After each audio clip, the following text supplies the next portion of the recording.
Yes, first day up here. Um, so I guess I want to talk a little bit more about Trump's illness, my opinion about it.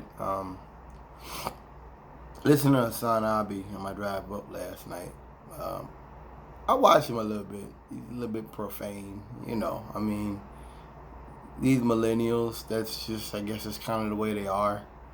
Um, One thing I learned, with Michael Brooks, I can't put myself in a corner that we're weaker maybe than you think we are. And people who we're against are armed, are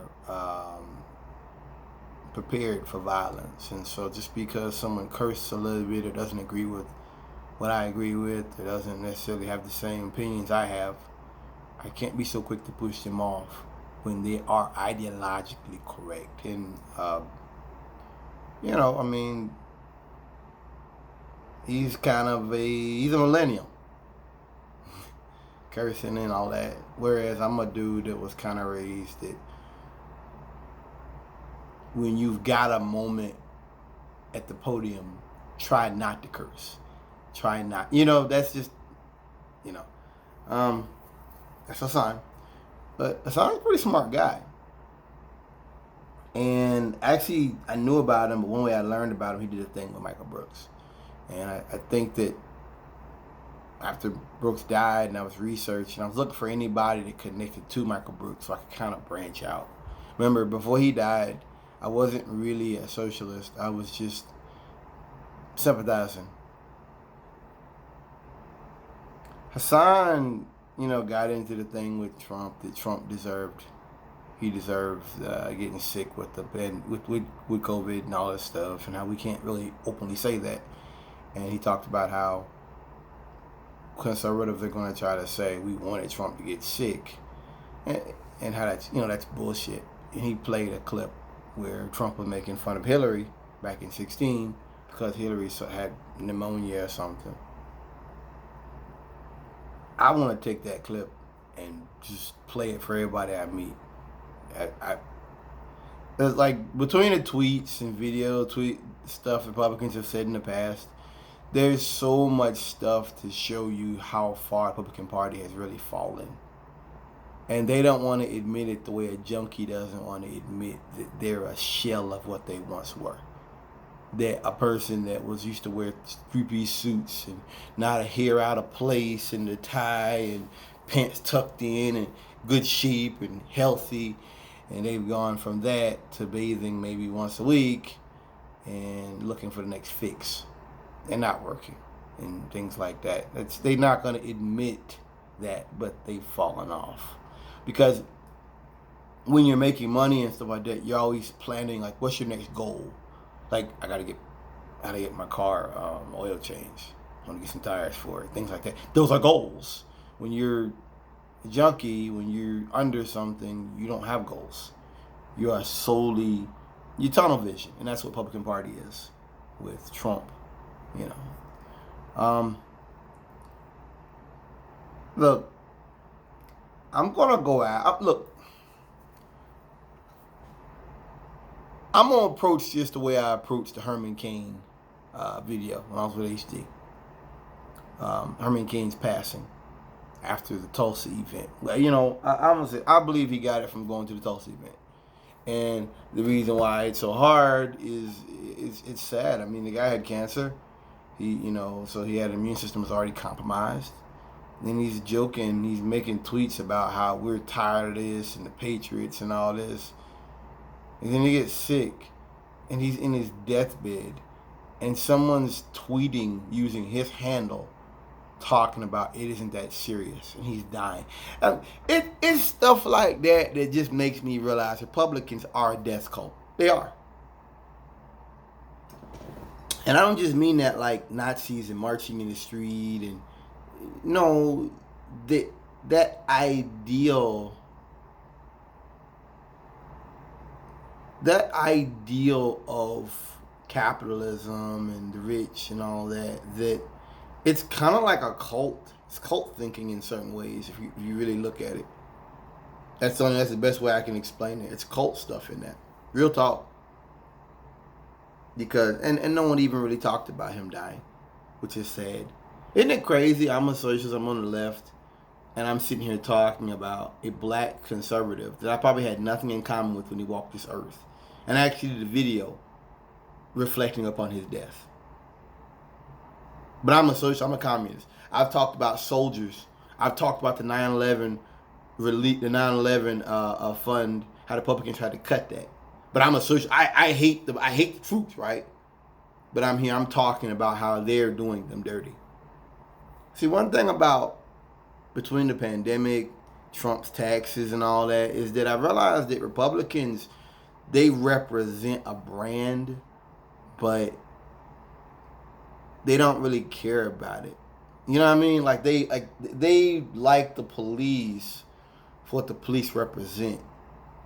Like Trump talks about the military and stuff, but here's the trick. Here's a little sneaky trick here.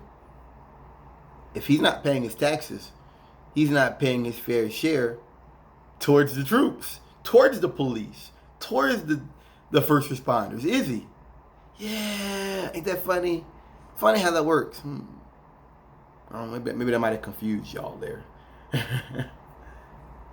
But you know, when you're a rich white man and you're telling people to hate blacks and brown people and all that, people miss that little part there. Yeah, they might have missed that, you know.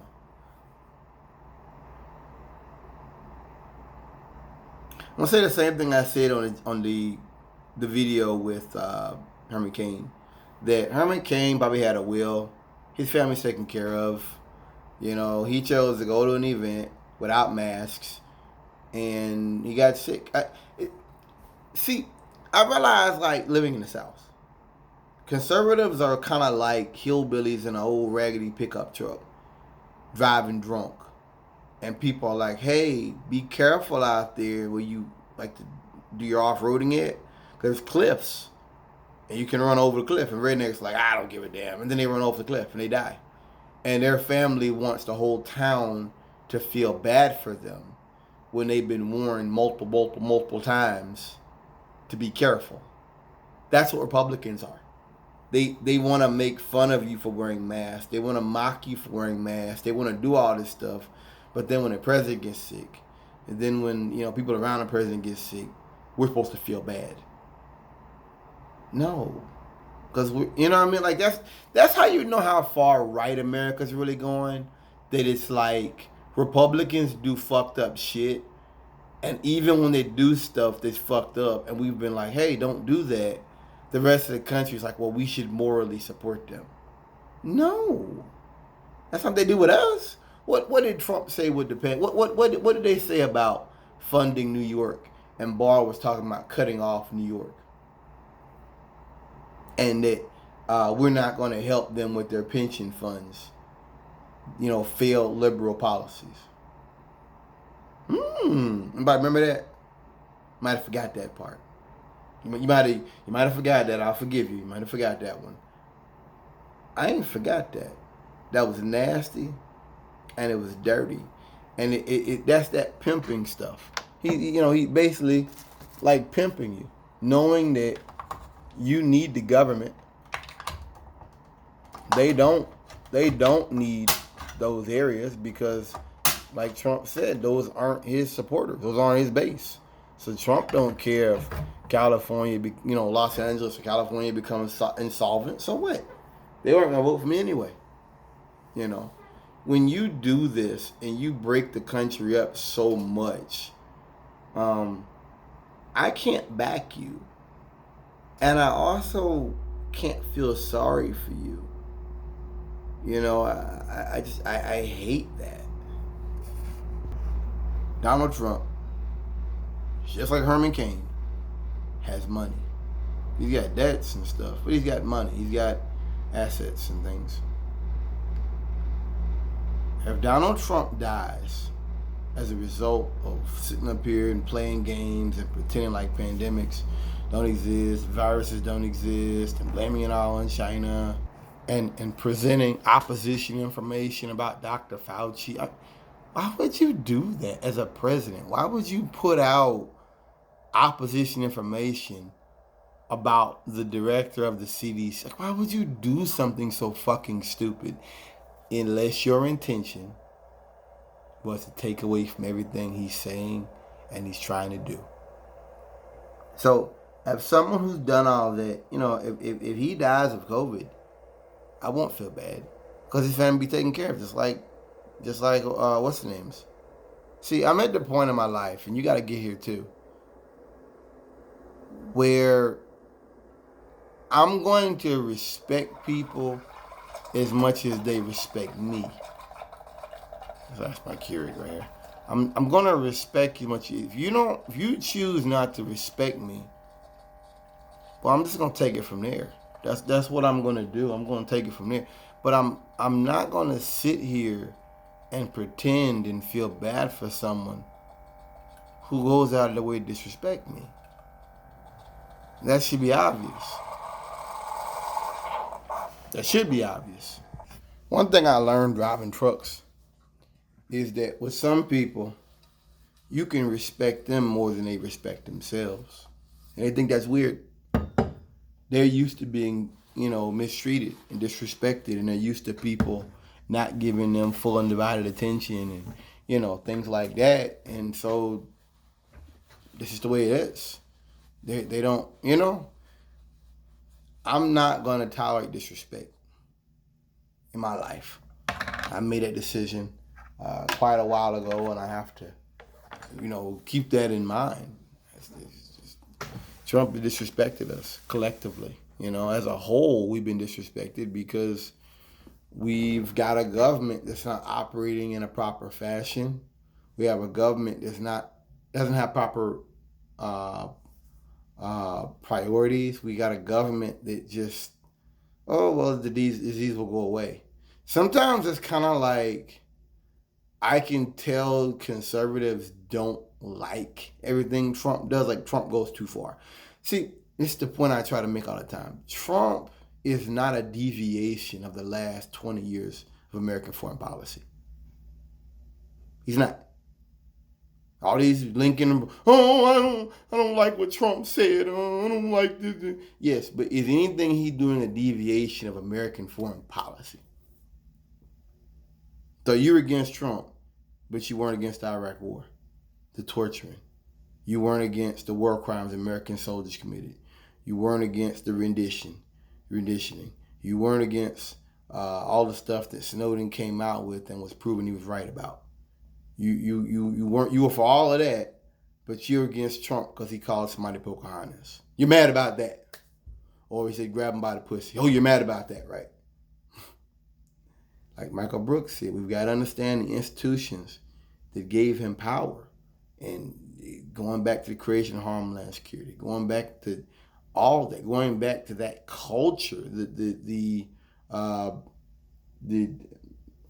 Cheney Doctrine. I think that's what it's called.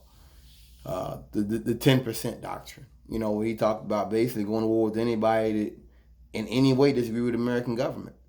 This is real. That's a real thing. So just think we get too focused on minor issues. Stay on subject here. To me, feeling bad for Trump or his family or any of those people around him, any of them. There's a couple of people I've gotten sick. A couple of folks, by the time I make this video, may have come positive. I think Tom Tillis, North Carolina, he's sick now. I didn't know that. Heard it this morning. I don't feel anything for them. And not because, I wanted them to get sick, but because if you're on the left, you've got to understand that what the U.S. government is doing right now is a complete 180 of everything we've tried to do over the last decades. Everything. So when people say there's so much division right now, yes, because you're trying to destroy everything we've tried to do. Sessions was trying to do this. From the beginning, you were trying to do this. The pandemic wasn't the beginning of Trump doing things. And it also goes back to the left dumbing stuff down. Like I don't watch Western television. I went to a clinic to get a drug test physical a week ago, and this lady was some of them talk one of the talk shows. One was talking about how this is the ugliest campaign we've ever seen, and Trump is totally unbeautiful. We need something beautiful. And I said out loud, I'm like, sounds like 2016 all over again. Sometimes I feel like Democrats, their whole philosophy is to dumb shit down. Like just to dumb down the political discourse. And like Michael Brooks said, what has that given you? Now you've got this whole resistance, this resistance movement out here that believes that Obama was bringing us into this socialistic paradise and everything was perfect, and then Trump came in, who's a mean man. No, that's not what led up to this. No, and that's why I'm not excited about Joe Biden either, because if you vote for Joe Biden, you're ignoring the causes of why a Trump presidency was so attractive, why people are out here so angry supporting Trump, why you have a group of people that are prepared to go to war for him at any time. This stuff, this ain't no fluke, and this can all be explained. Trump played upon the heartstrings of people who feel left behind by NAFTA, by the trade deals, Obama, the PPP, the TPP, or whatever that Obama had created, to kind of, I guess, slow down the war with China. But it's that's why I didn't like Hillary's thing about the deplorables. I don't like dumbed down politics. I don't like it.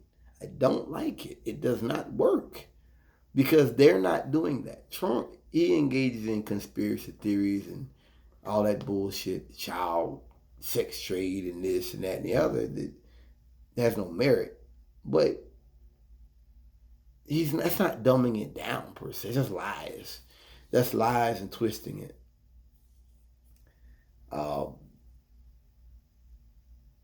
I don't feel like Joe Biden would really do anything to solve the animus in America right now. I really don't. And by playing Mexican music and what he said, inshallah, whatever the Muslim term, I don't think that stuff does anything. That's dumbing down the discourse. Dumbing down the discourse, trying to appear relevant, and so, hey, young people, I'm going to give you hot takes to make myself appear relevant and not work towards things you want us to work towards. And I hate to say it, a lot of these young people will accept that. And more I see it, they'll accept it. They will accept it. So, I mean, I understand the racists and all that. That's something that, a lot of that's irrational. You can't fix that. I mean, some of this stuff, like I heard about that Richmond rally, the gun rally, and what was it, Proud Boys? One of these groups was planning on going there. It's all white people, all white supremacists out there for the most part. And these guys are gonna go out there with fireworks and make it sound like somebody was shooting at them, and the FBI caught them. So you're dealing with groups who aren't even like, hey, I'm a right winger, or I hate black people, I hate brown people, I hate gay people. This isn't even that. You're dealing with people who literally want to create destabilizing events to create a race war. That mindset, I can't understand it. I can't. You can't. Yeah, these are terrorists. And the fact you have a president that refuses to call them out for what they are, to deal with them. And see, it isn't just so much about Chris Wallace asking Trump about will he call them out. It isn't just that. Trump, from the very beginning, has made it clear he would not go after those groups, that those groups were not a high priority for him. Like, I think it was a year or two ago, they finally said white supremacists are domestic terrorists. A terrorist thing. They put them on terrorist. We just now getting to this shit. That's what I'm saying to you. So yeah, I want that. I want you to acknowledge violence. I want you to acknowledge people who want to take my life, not fucking come in here and play 50 Cent or some. I don't. That's not what I want, and that's why I don't follow Western media. That's why I don't. This is the state of American politics. Seeing Joe Biden do stuff like that was a further reminder that I ain't riding with Biden. I ain't no. Because you're talking about a return to the status quo. You're talking about. You're talking about a economy system that wasn't that good before the pandemic even started. I don't know. I think I may have skipped something. I want to double back on it. Trump's family, just like Herman Cain, has a will, I'm sure. Has preparations, has things that will protect them. Now, they may have to go through some things, but they'll be all right. Why feel bad for Trump or Herman Cain, who downplayed the pandemic, who did everything they could to ignore science? Not only ignore it, but to put out obvious information about it, to play to the dumbest of our society. When you've got millions of people out here who have lost jobs, you got millions of businesses that will never reopen. That PPP money's already spent, baby, 100% spent. And we're looking at airlines laying folks off.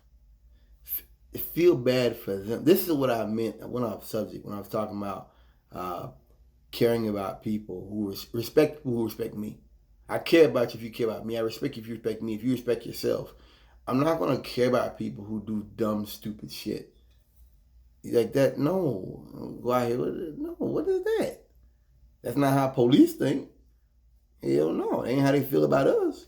So why am I, you know what I mean? They got the mindset that, hey, you do stupid stuff, it's on you. That's how I feel.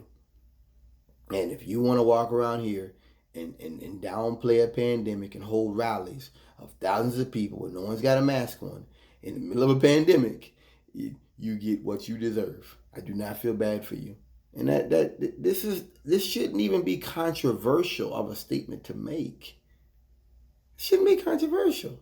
This should be acknowledged for what it is.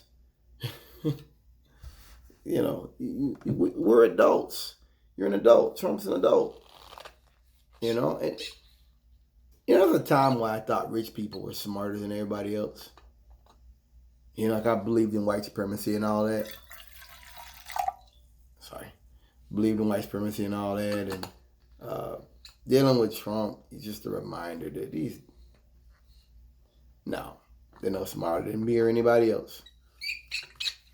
Just came out in a better situation. And when you're in a good situation, you can use critical thinking to avoid problems. Then you got the money to avoid problems.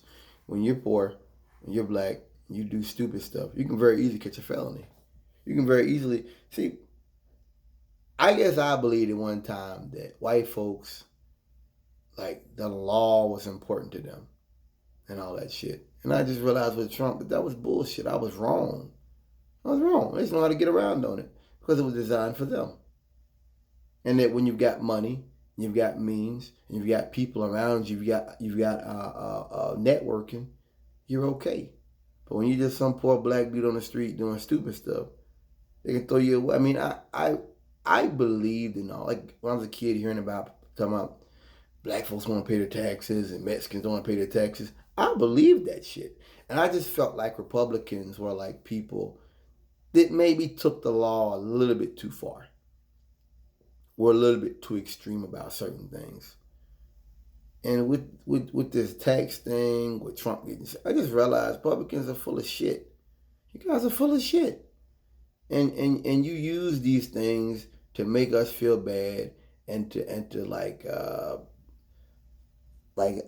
Hassan said, you talking about that moral outrage. That's it. That's it. What was your moral outrage when you were talking about Hillary Clinton making fun of her? What was that? Oh, you don't forgot about that now. Yeah, I just that's realize they're full of shit. And the law is designed to protect white supremacy. That's what it is. The law was designed to protect the system of white supremacy. That's it, man. That's clear. That's straight up clear. And that you're fooling yourself if you think otherwise. Excuse me, you're fooling yourself if you believe otherwise completely. This is not.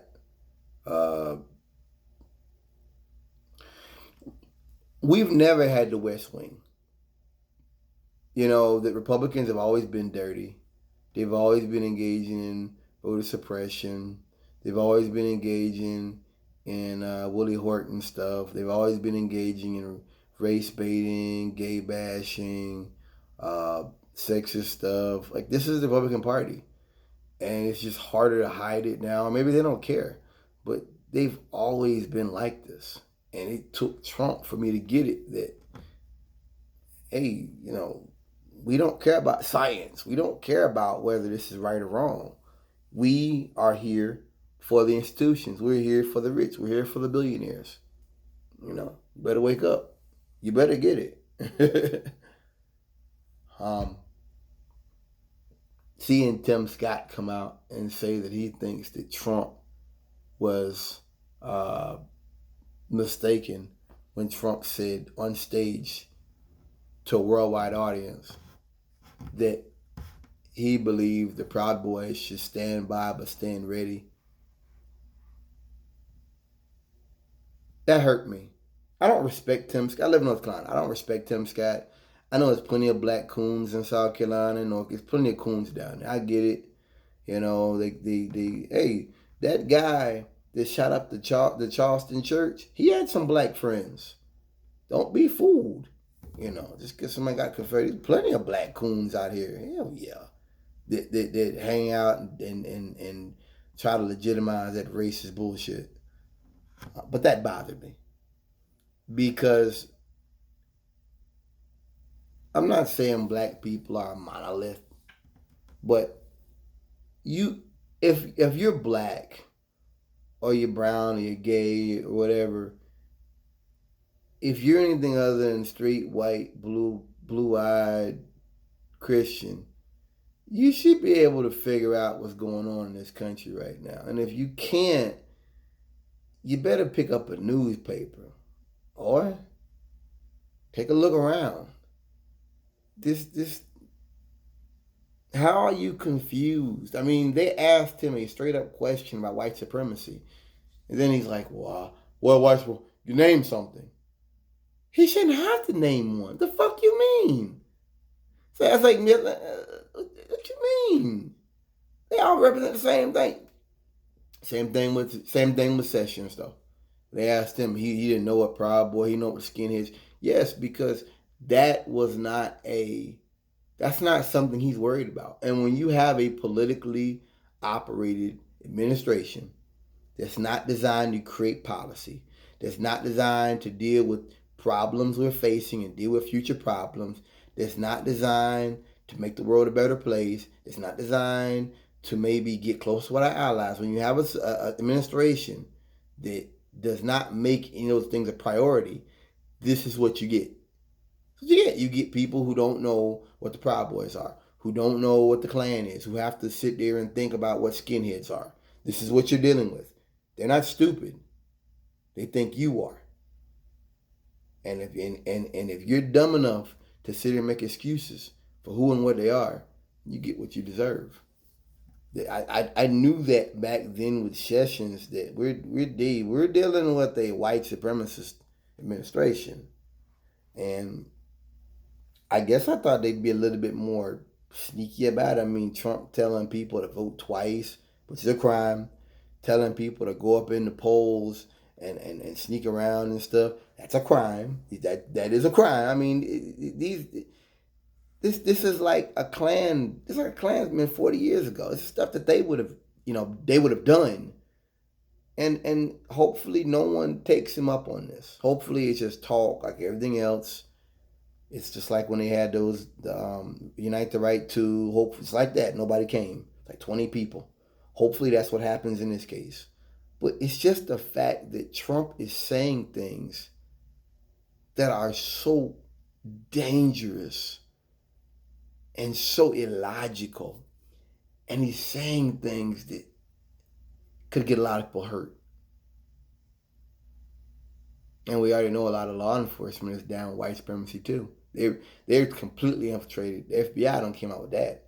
So you're dealing with dangerous situations. You're dealing with it's just like North Carolina doing voter suppression. They found that North Carolina wanted to know when do black people vote. What days do they? I mean, when Clarence Thomas comes out and tells you that you have engaged in laser-like precision, you got a problem. You got a problem, baby. Yeah, that and Clarence Thomas does that, and he did. It just I feel like nobody I'm friends with believes this, but I just feel like it's the fall Republican Party. I feel like they're pulling out all the stops. I feel like the Southern strategy being used again like this. This is kind of like the end of an era for them, and things might get violent, but I keep saying this. The fact that we're talking about Trump losing ground in Arizona, the fact that we're talking about Trump maybe not winning Texas as clearly as he did back in 16, that's shocking to me as a socialist. To sit back and see that. It was, wait, what? Texas? Arizona? Like, wait. I'm confused. I'm not understanding. Yeah. I think that represents a giant shift. A giant shift. And I mean, you've been to Arizona. I'm talking about. Everybody in Arizona carries a gun. Everybody that carries a gun. It's like it's Wild West out there. It really is. I didn't like it. That's rough. But it is what it is. And you've got a president that has. See, I want to double down on this. I said it before we end here. When it comes to Trump and it comes to him ignoring science and making mockery of science, one thing about conservatives, they believe in liberty, right? You guys believe in liberty. You believe in low taxes, being able to carry a gun, but you believe in being able to do whatever you want, live your life the way you see fit. I don't. I think that's a very juvenile mindset. I was that way when I was like 16. That's how I was on 16. As you get older, you realize that society has unique problems